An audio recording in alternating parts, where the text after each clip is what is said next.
Sharma at your own channel, Physics at Your Tips. I'm trying my level best to bring physics at your tips only. Okay? Chaliye. So we are to start with the new topic today, that is electric potential. Electric potential you started in class 10 also. Do you remember something? या उस समय बस ऐसे ही हो गया था? नहीं, आता था ना? उसी चीज को एक बार रिवीजन दे देती हूँ. कुछ नहीं होता है. Electric potential is actually equal to amount of work done in bringing or in shifting a charge from infinity to a certain point in the field of the given charge. अब ये तो हो गई फिजिक्स की भाषा. अब करते हैं हमारी भाषा में बात. आपके पास एक सोर्स चार्ज है, ठीक है? इस सोर्स चार्ज की फील्ड में आपको इंफिनिटी से लाकर, ठीक, एक चार्ज लाके इसी के कहीं ना कहीं इसके इलेक्ट्रिक फील्ड में रखना है. That amount of this you have to actually overcome the repulsive force given by this charge. अच्छा, होता क्या है? आपको you just have to overcome the force provided by this charge on the source charge. देखो बेटा, यदि ये charge positive हुआ तो ये उसके आने को रिपेल करेगा, और यदि ये नेगेटिव हुआ तो ये उसे बहुत तेजी से खींचना चाहेगा. दोनों ही केसेस में आपके उस चार्ज को एक फोर्स एक्सपीरियंस करना पड़ेगा.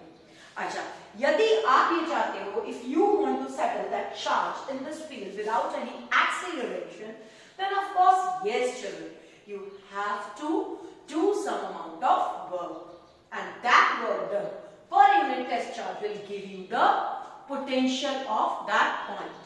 यदि हम इस चीज को जो मैंने यहाँ इंडिकेट कर रखा है, that is potential difference. What have I indicated? Potential difference, where I am trying to tell you that amount of work done in shifting the charge from point A to point B will be equal to the potential difference of point B with point A. आप जितना point charge source charge के पास होता है उसका potential उतना ही ज्यादा होता है, ठीक है? तो आपको उस जगह पर जाने में जहां उस चार्ज का रिपल्सिव फोर्स एक्स्ट्रा है, उस जगह जाने में और ज्यादा मेहनत करनी पड़ेगी. So this is what we say, the potential difference between the two points is equal to the amount of work done in shifting the test charge from one point to another point. So potential difference between point B and A will be equal to work done in shifting the charge from A to B divided by the test charge. ठीक? If I try to write the unit of this, then the unit of electric potential is same, that is volt, जो आपने class 10 में पढ़ा था. उसे थोड़ा सा मैं क्लासिफाई करके लिख दूं, तो वर्क का यूनिट हो गया जूल, चार्ज का यूनिट हो गया कूलम, ठीक है?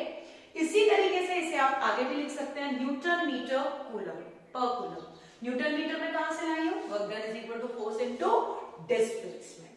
आप इस चीज में कभी भी ये चीज नहीं भूलेंगे कि आपको इस चार्ज को अगेंस्ट द फोर्स लाना पड़ेगा, ठीक है? आपको अपने फोर्स के ऊपर जो फोर्स लग रहा होगा सोर्स चार्ज से, उससे अगेंस्ट काम करके ही निकालना पड़ेगा. Now let me start with the electric potential due to the given charge. Due to the given charge. अब क्या है मेरे साथ? मुझे इस सोर्स चार्ज की वजह से I want to find out what is the potential of point P. किसका पोटेंशियल निकालना है मुझे? पॉइंट P का. मैं अपनी डेफिनेशन पे ही अभी रेस्ट्रिक्ट कर रही हूं, that I have to calculate the amount of work done in shifting the test charge which is present at infinity to a point P which is at a distance of r from the source charge, which is at a distance of r from the source charge. तो आपने क्या किया? पूरे रास्ते के कोई in between दो point लेंगे, A and B. This point A is at a distance of x from charge Q, right? Now the charge has to cover this distance dx. अब आप थोड़ी देर के लिए मान के चलिए कि रास्ते में आते आते Q0 यहां आ ही चुका था, Q naught has already reached to its point. Fine. अब जब ये Q naught यहाँ आ चुका था, तो this charge will start to repel. Now, what will be the force of repulsion? K stands for 1/4 pi epsilon naught Q naught upon x square. Is it okay? Small amount of work done in shifting the charge from A to B. सोच के देखो कि इस force of repulsion का direction ये होगा, तुम shift इधर कर रहे हो, तो ऐसे में डोंट यू फील कि इस f डॉट dx को जब तुम खोलोगे तो you will write f dx cos 180. Why cos 180 children? Yes, force is this side and dx is this side. ठीक, इसकी वजह से यहां पर तुम्हारे पास हो जाएगा minus f dx. So total amount of work done in shifting the charge. Actually charge कहां से शिफ्ट हुआ? चार्ज पड़ा कहां था? इंफिनिटी पर. जब चार्ज रुकेगा चलने से तो वो कहां रेस्ट करेगा? At a distance of r. So it will be minus f dx.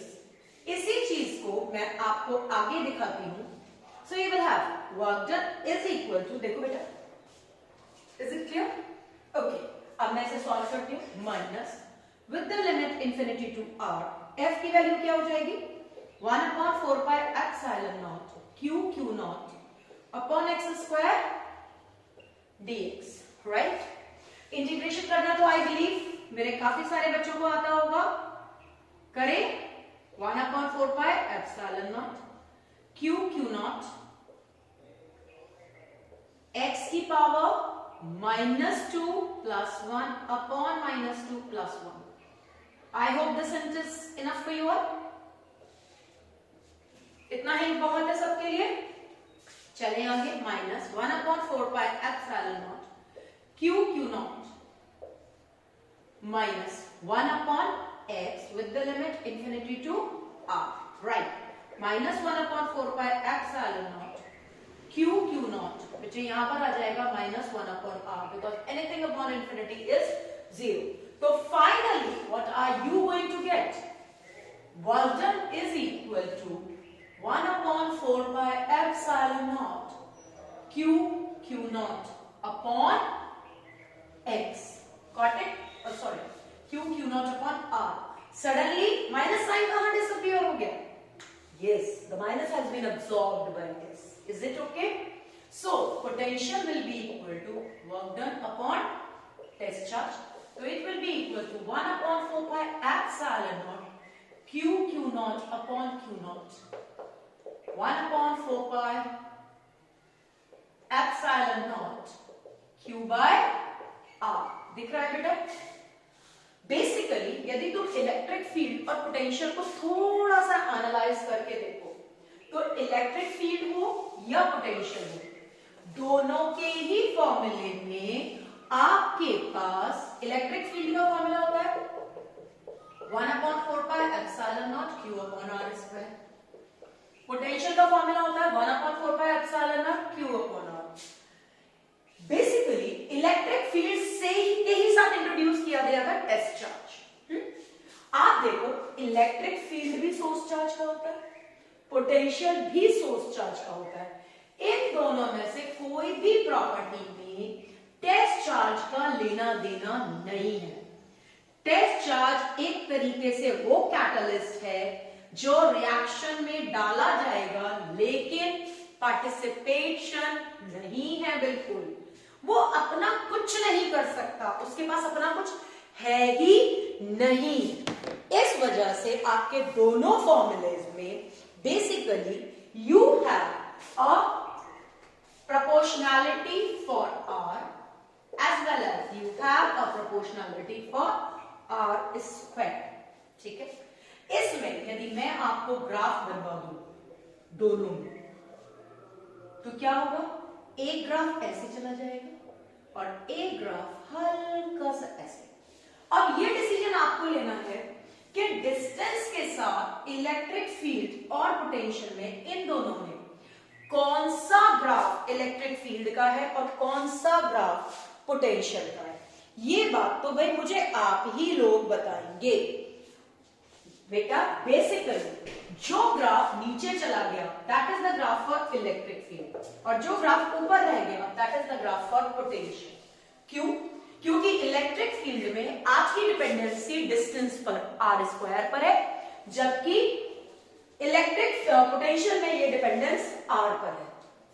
अब आप किसी चीज को 2 से डिवाइड करोगे और 4 से डिवाइड करोगे तो ऑब्वियसली रिजल्ट 4 वाला कम हो जाएगा, ठीक है। तो this way if you plot the graph you may take more good shape from the book. वैसे इसकी बुक, इसकी जो शेप है वो जनरली ऐसे ही आती है, ठीक है। You can see it like this.